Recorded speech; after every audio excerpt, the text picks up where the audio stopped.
It's the Locked On Podcast Network, your team every day.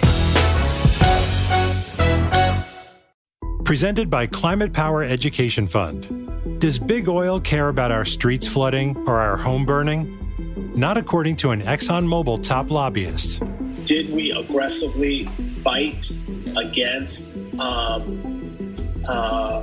some of the science?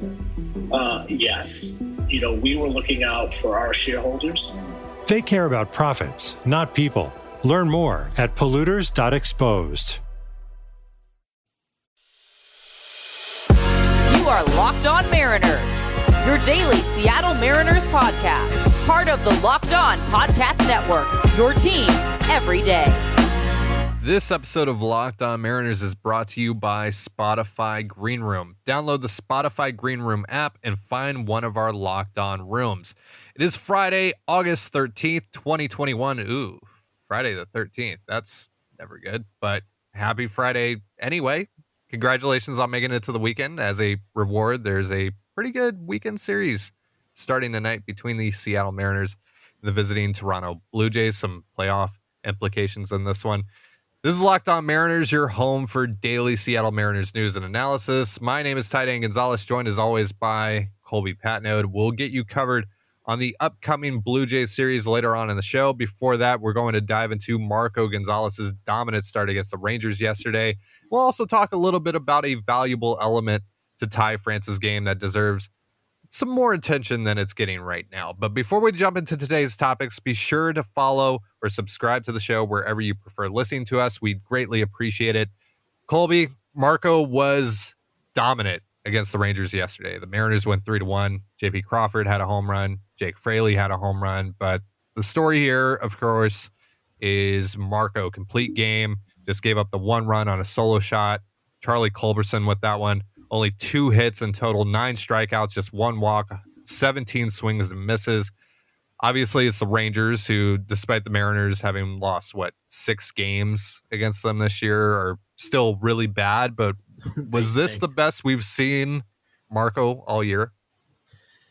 Yeah, without a doubt. I mean, he threw 108 pitches. He got 17 whiffs. Marco doesn't get 17 whiffs ever. Part of that is the Rangers lineup yesterday was putrid. You take out Nick Solak and Willie Calhoun and Joey Gallo. Those are 3 pretty big bats right there. And then, Garcia's fallen off a little bit here, as he was always, likely to do. Nathaniel Lowe's just kind of average. So you kind of look at it and you go, well, there's 2 interesting bats, and Culberson's really good against lefties. So you kind of avoid those 3 guys. Even Mariner killer Jonah Heim wasn't in the lineup until, the last at bat. So he was the last at bat. He was the final strikeout. Yes, it was very nice to see. Of course, he put up like a 9-pitch at bat because Jonah Heim just will refuse to act like Jonah Heim when he's playing the Mariners. So yeah, Marco, it was really good. It was kind of weird. It was mostly sinker for him. He threw 59% sinkers, and then he mixed in the changeup and the cutter, and that was pretty much it. He threw 5 four-seamers and only 4 curveballs, but it was just mostly just throwing the sinker up there, challenging these guys to hit, and they couldn't hit a sinker. It was kind of weird. It's again, a lot of that is how bad the Rangers are. They're really bad right now, especially after the trade deadline. So yeah, it was a good start. I think we've seen Marco with better, the start he made earlier this year against the Dodgers, I would argue might be better because of just the quality of opponent. But this is about as good as it gets. And, even if it's not a good team, they are major league hitters who are, looking completely helpless against Marco Gonzalez. So he threw a ton of strikes. He struck out a ton of guys, tied his career high in strikeouts. It was a really good outing for Marco. Since the All-Star break, Marco has thrown 32 1/3 innings pitched, 6.96 K per 9, 2.23 walks per 9, 1.67 ERA, 3.58 FIP. He's been really solid since the All-Star break. That's huge for this rotation in general because Marco was kind of a black hole for a while there. And now he looks like Marco. He looks like Marco again over the last 5 or so starts.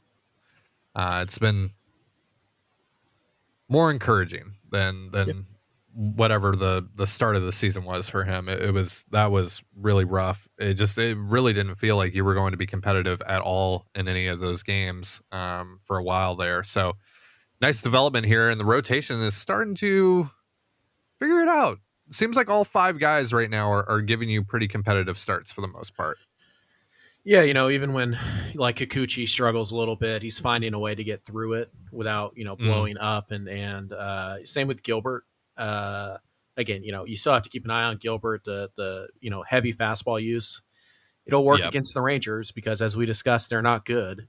But, when you play the Blue Jays, you need the slider.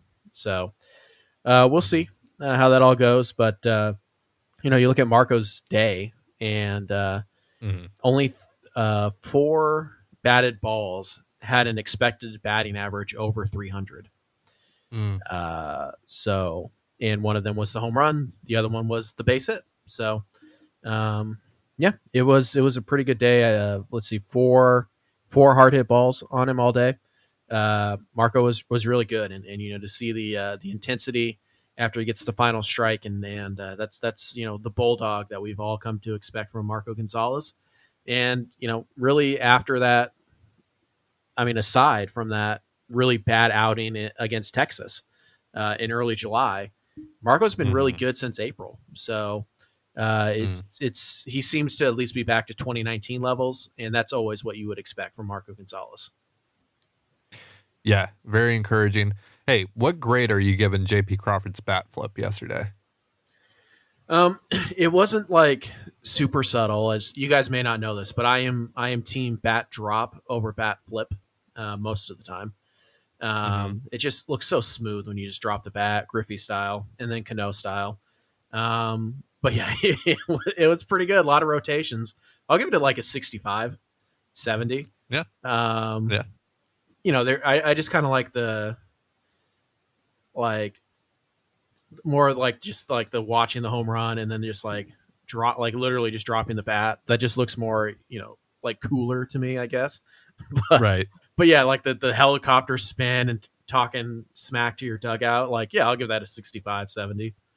Yeah. Yeah. I like that a lot.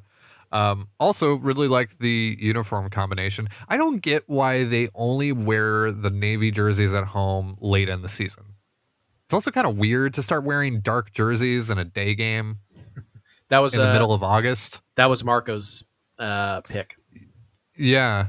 Why don't if the pitchers are allowed to pick in Seattle, then why haven't they picked these earlier in the season? Seems weird. Yeah, I'm willing to bet that Marco's going to pick them the next home start that he makes. So you'll probably see them there. I don't know. If I was a pitcher and I got to pick, I would pick those Seattle Steelhead uniforms every single time. Like, I am forcing these into the rotation, whether you guys like it or not. So, but yeah, it looked clean. It looked really clean. All right. So coming up, the Mariners lost Evan White for the year, but do they have a Gold Glove first baseman playing for them now? But first, you may have seen today's sponsor, Built Bar, in the news yesterday. That's right, the company that's paying the scholarships of 36 student athletes at BYU. Pretty awesome, right?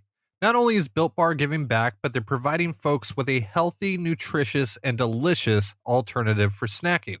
Built Bar has a plethora of delicious flavors ranging from coconut to cookies and cream, mint brownie, and so much more. Overwhelmed by the amount of good options? Then try one of their mixed boxes, which gives you 2 bars per 9 flavors. Each bar includes 17 to 18 grams of protein with calories ranging in the low numbers of 130 to 180.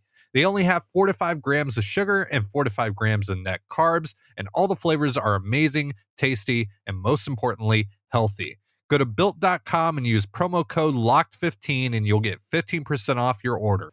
David Harrison here, the Locked On Washington Football Team podcast, celebrating with you a 21 grain salute to a less boring sandwich thanks to Dave's Killer Bread. I don't know about you guys, but when I eat pizza, I eat it for the toppings, not the crust. And when I eat a sandwich, it's for what's inside the bread, not for the bread. But when I throw a sandwich on 21 whole grains and seeds, thin sliced bread from Dave's Killer Bread, it is the epitome of addition by subtraction. That thin sliced bread lets me focus on what's inside the sandwich, but also adds to the sandwich with killer taste, killer texture, killer nutrition, a subtle sweetness, and a seed-coated crust. Dave's Killer Bread is America's #1 organic bread for a reason. It tastes so stinking good. Dave's Killer Bread is made with the highest quality organic and non-GMO ingredients and is power-packed with whole grains, fiber, and protein. Visit daveskillerbread.com to learn more and look for Dave's Killer Bread in the bread aisle of your local grocery store. Big series coming up for the Mariners this weekend against the Blue Jays. Colby and I will be getting you set for this one later on in the show. But right now, Colby,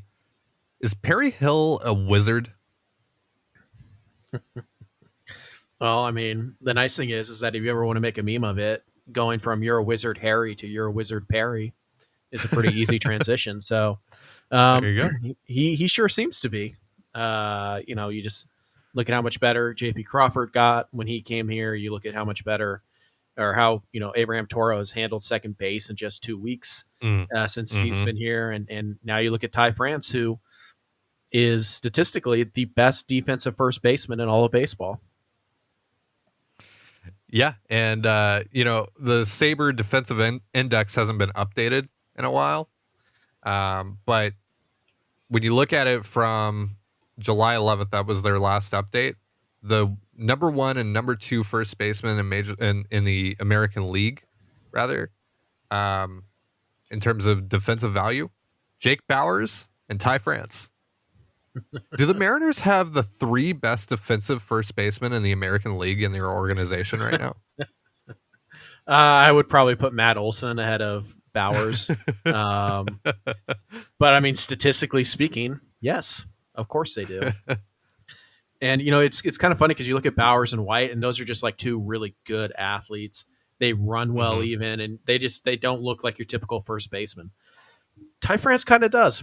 I mean, he's a little bit on the shorter side relative to other first basemen, but he's kind of stocky. Like he's not fat, but he's not like, rail thin like Evan White and Jake Bauers. So he kind of looks more like a first baseman, and yet it's just as effective. So, it's kind of funny that they have 3 great defensive first basemen, and 2 of them are like uber athletic, and one of them is just a dude, but they're all great. So, I mean, I think part of that has to be, giving credit to Perry Hill. Yeah, and France making quite a few plays in this past Rangers series. He just continues to get better and better at that position, and now you start to think about, see your first baseman of the future? Are you at that point now where you're considering that, or are you still on the Evan White train? I'm still a believer in Evan White, but I mean, he's not entering 2022, in the big leagues, let alone as a starting first baseman. So he's going to go to Tacoma for a couple months, I would imagine, at least, and that's good.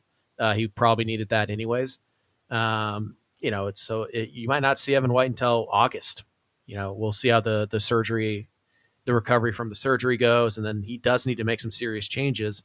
I still think White needs to kind of go back to what he was when he first came up, which was line drive, gap to gap type of hitter who would have 20 home runs instead of 30 home run power.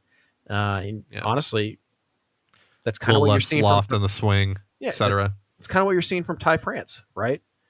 I mean, Ty France he's only slugging 468, and that's gone up 429. And do people really care? No, because he's hitting 280. So I feel like you can still be a valuable first baseman by just hitting a bunch of doubles and playing really good defense like Ty France is doing right now.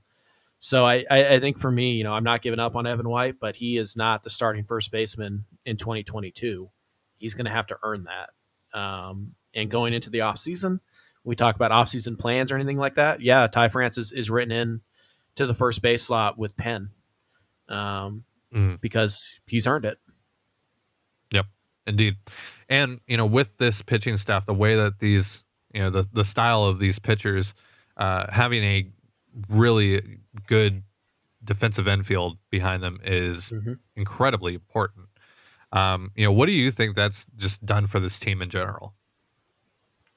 Well, in particular for a guy like J.P. Crawford, one of the last remaining issues with Crawford defensively is that his throws can be a bit erratic, right?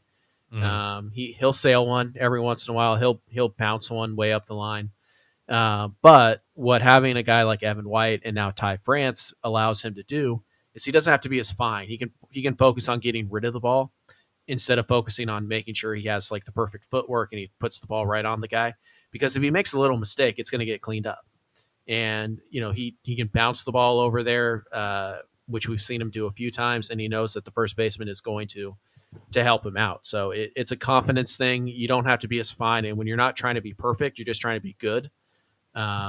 It takes a lot of weight off, and it leads to better results. And it's a little different with France because he doesn't have quite the range that White does naturally, but he's still pretty solid. But basically, Evan White is the human eraser for infield mistakes, and Ty France is right there behind him. So it takes a lot of the pressure off of these infielders. Their throws are a little bit off. It's okay. I got a guy down there who will take care of it for me. So, and I don't think it changes anything for pitchers, because if you're a ground ball pitcher, you're probably going to be a ground ball pitcher no matter who's playing, in the infield. That's just what your repertoire sets up for. But for those infielders, I think just the confidence level of saying, I got a guy who's going to, he's going to bail me out if I need him to. It frees you up to, take these chances and make some really exciting plays. So I teased it in the last segment, but is Ty France a Gold Glover this year? I mean, probably not. I'm sure they're probably going to give it to Matt Olson because he's had an incredible year at the plate. And I know those two things don't sound like they should be connected, but they are. I mean, the fact that Evan White won a Gold Glove last year, despite his offensive struggles, is only attributable because the award was literally given out based on statistics, like defensive statistics. There was based no on voting. the Sabre Defensive Index. Yeah, there was no voting on those awards last year. They were just given based on that. So still, when people vote on that award, they still tend to think of who's the best player at the position, who plays good enough defense. And that's how Derek Jeter has a Gold Glove, right? So yeah, I don't think so. I'm pretty sure they'll give it to Matt Olson, but Ty France is right up there. So we'll see. By the way, side note, also way up there in defensive ranks for the Mariners, along with J.P. Crawford, Chris Flexen. Yep. So we're going to have a Gold Glove pitcher, a Gold Glove first baseman, and a Gold Glove shortstop. Book it. And hey, only a couple of years ago, the Mariners had a Gold Glove pitcher, Mike Leake, who also won it technically for the Diamondbacks as well. Yeah, that's I remember when they put out when Rollins put out the tweet for that, and it said Seattle Mariners / Arizona Diamondbacks, but I think it went to the AL. American League. Yes. Yeah. So technically, the Mariners have had a Gold Glove winner each of the last 2 years, and last year they had 2. All right, so in a moment, we're going to be previewing the upcoming weekend series with the Blue Jays. But first, let's talk about BetOnline. BetOnline is the fastest and easiest way to bet on all your sports action. Baseball season is in full swing, and you can track all the action at BetOnline. Get all the latest news, odds, and info for all your sporting needs, including MLB, NBA, NHL, and all your UFC and MMA action. Before the next pitch, head on over to BetOnline on your laptop or mobile device and check out all the great sporting news, sign-up bonuses, and contest information. Don't sit on the sidelines anymore, as this is your chance to get into the game as teams prep for their runs to the playoffs. Head to the website or use your mobile device to sign up today and receive your 50% welcome bonus on your first deposit with promo code LOCKEDON. BetOnline, your online sportsbook experts. We all know we should be eating more fish to get our omega-3s and protein, but the seafood counter can be intimidating. Which fish tastes the best? What type of cut? Can you really be sure about the quality? Wild Alaskan Company takes the guesswork out of buying wild-caught seafood. Wild Alaskan Company delivers high-quality, sustainably sourced, wild-caught seafood right to your door. Choose from salmon, whitefish, or a combination, and every month there are different specials to explore. Each shipment contains premium, wild-caught, individually wrapped portions of delicious seafood that's ready to prepare and easy to cook. Wild Alaskan Company seafood is how nature intended it to be, always wild, never farmed or modified, and it contains no antibiotics. You can adjust, pause, or cancel your membership anytime, and they offer 100% satisfaction guaranteed or your money back. Get your nutrition from nature with Wild Alaskan Company, and right now you can get $15 off your first box of premium seafood when you visit wildalaskancompany.com/MLB. That's wildalaskancompany.com/MLB for $15 off your first box. wildalaskancompany.com/MLB. Make sure to use our URL to let them know that we sent you. Blue Jays and Mariners kick off a 3-game set at T-Mobile Park tonight. Big series for both of these teams in terms of playoff implications. Not an entirely great start to the road trip for Toronto after a storybook return to Canada. They went 2-2 against the Angels down in Anaheim. The Mariners coming off a series win against the Rangers, and heading into this series, they get a fairly decent pull in terms of the pitching matchups. They won't face Jose Barrios or Alek Manoah. However, they will face Robbie Ray tonight and counter with Chris Flexen, who's, of course, been brilliant at T-Mobile Park. Saturday, a really awesome pitching matchup between Hyjin Ryu and Yusei Kikuchi. And then Sunday, Steven Matz against Logan Gilbert. That's pretty interesting. Colby, what are you looking forward to in the series, and what are you hoping to see? Well, I'm really looking forward to the game on Saturday because I will be at that game. Nice. And it's a good matchup. It's Ryu versus Kikuchi. I think good things happen when you and I go to Blue Jay Mariners games, by the way. So I mean, let's hope to keep that streak alive. I mean, mostly you. I did meet the best Blue Jay fan ever at one of the games I went to. I don't think we have time for that story. Maybe later, but I think this was the exact pitching matchup in Buffalo, right? Didn't Ryu go up against Kikuchi as well? I believe so, yes. And I remember the Mariners had a fantastic game plan against Ryu. They were able to get him out of the game early. And it's funny, you look back, the Mariners won that series. I mean, they won it, pretty convincingly too. So it's going to be a fun series. Obviously, we'll see how crowded T-Mobile is with the Canadian border issue just now getting resolved. It sounds like there's a lot of tickets left, so I don't think it'll be sold out with Blue Jays fans, but there will be a heavy, contingent of them. That is for certain. Especially now that they're rolling and they have Springer and Simeon and Vladdy and they made a couple big trades. So so it's going to be loud. It's going to be a playoff atmosphere. It'd be nice if it was loud with Mariner fans, but hey, you're not there yet, and maybe next year, maybe the year after, but. I would expect a pretty well fought series. I think Seattle's pitching is going to be able to keep them in this. It's really going to come down to what version of the Mariners offense do we get. And if it's the version we've seen the last 2 weeks, you're probably getting swept if we're being honest. So you need to be better offensively. Ray and Ryu have been, Ray's been really good. Ryu's been pretty solid, and Matt's is, certainly capable of putting a good start out there. It'll be interesting to see what they do with 3 lefties in a row. Does Dylan Moore start all 3 games? Do they try to get Jake Fraley in there? Do they try to get Tom Murphy in there, who's been the guy against lefties so far? What do they do with Luis Torrens? So, it's kind of interesting that they stack 3 lefties against them. But I feel like these games are going to be close. It's just a matter of what offense do the Mariners bring. And if it's the offense we've seen the last 3 weeks or 2 weeks or so, they're probably going to get swept. And that would be, devastating to the already slim playoff odds. So they got to figure something out here. Yeah, I don't think you're beating the Blue Jays 3-2 twice. You know what I mean? Yeah, no, for sure. Yeah, this entirely falls on the offense. You have to be able to keep pace with the Blue Jays because they're going to explode at any moment.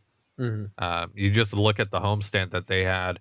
They had multiple games where they had 5+ run innings, big comebacks, all of that. This offense is I mean, this is one of the best offenses in baseball right now. And they're just going to keep coming at you. And even with the pitching that you have set up, you're going to have to score more than 4 runs in all of these games. I don't even best case scenario for the pitching. I still think you're seeing your starters give up 2 to 3 runs. And then, it's going to fall on your bullpen at that point. So, thankfully though, you do have 2 righties, both of your righties going again in this series. Blue Jays a very right-handed heavy lineup. It's unfortunate that you probably won't have Paul Sewald. I mean, it's not unfortunate. Paul Sewald is on the paternity list, so it's fortunate that he's having his child. Bad timing that the Mariners are losing the death. Well, he also has to come back by Sunday, so you might have him on by Sunday.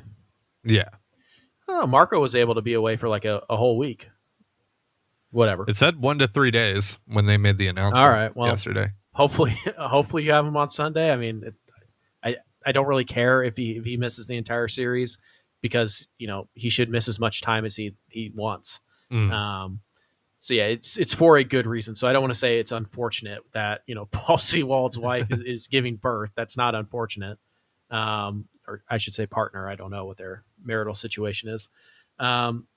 But it is just bad timing that, you have, death to right-handed hitters in your bullpen, and he's probably not going to be available all series against this particular team. So something to watch, but hey, Seattle's got 2 righty starters going. I feel really confident that Seattle's pitching is going to be pretty solid this series. I just don't know how their offense is going to do. Yeah, that's the biggest question mark here. And, I understand the anxiety that it may cause going into this series, just with, the fact that they really struggled to generate much offense against the Rangers over the last 3 days. And that is a bad pitching staff. And the Jays pitching staff has gotten better. The bullpen has gotten better. They made some additions to it. The rotation has certainly gotten better. You're not going to see the additions that they brought in since you last saw them, which is Manoah getting called up, or I think he was called up by the time that you faced him last time, but didn't face him. And then obviously Barrios was the big trade acquisition. But still, this team is just stacked right now. And they're hot on the trail of the Red Sox. But if you can, maybe get a couple of these games, you can pick up a game on Toronto and the standings, only be 1 behind them, and keep them out of the keep them away from the Red Sox, which is always fun to play spoiler a little bit in the process. So yeah, should be pretty interesting series. But that's gonna do it for today's show. Appreciate you tuning in and welcoming Colby and I to the show for our first ever week hosting Locked On Mariners. It was a ton of fun, and we'll be back on Monday to recap this Blue Jay series and look ahead at what's to come. Feel free to keep the Seattle sports vibes going, however, by checking out Locked On Kraken for your latest updates on the NHL's 32nd franchise. For Colby Patnode, I'm Ty Dane Gonzalez, and this has been Locked On Mariners. Be sure to give us a follow on Twitter at LO_Mariners. You can follow me at Dane Gonzalez. That's DANEGNZLZ, and Colby at CPAT11. That's CPAT11. Have yourself a beautiful baseball day, and we'll see you on Monday. Betting on Major League Baseball doesn't have to be a guessing game if you listen to the new Locked On Bets podcast hosted by your boy Q and handicapping expert Lee Sterling.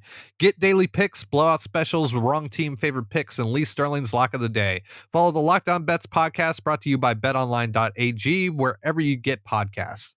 The Warriors refuse to leave the past in the past. Here's what our local experts are locked on today. The Chicago Bears say that their rookie quarterback Justin Fields will play in Chicago's second preseason game despite an injury scare. How worried is our local expert Lauren Cox? Watch Locked On Bears today on YouTube to find out. In an interview posted on Bleacher Report, former Golden State Warriors teammates Kevin Durant and Draymond Green blamed management for the fallout from an argument that was largely seen as the reason that Durant left the team in 2019. Our local expert Wes Goldberg has the details on that, plus the NBA's Christmas Day schedule. Today on Locked On Today, host Peter Bukowski continues his look around the NFL. Listen for previews of the Cardinals, the Chiefs, and a special look at how the Bucs are preparing to ward off the dreaded Super Bowl hangover. That's on Locked On Today. Local experts on the biggest stories. It's the Locked On Podcast Network, your team every day.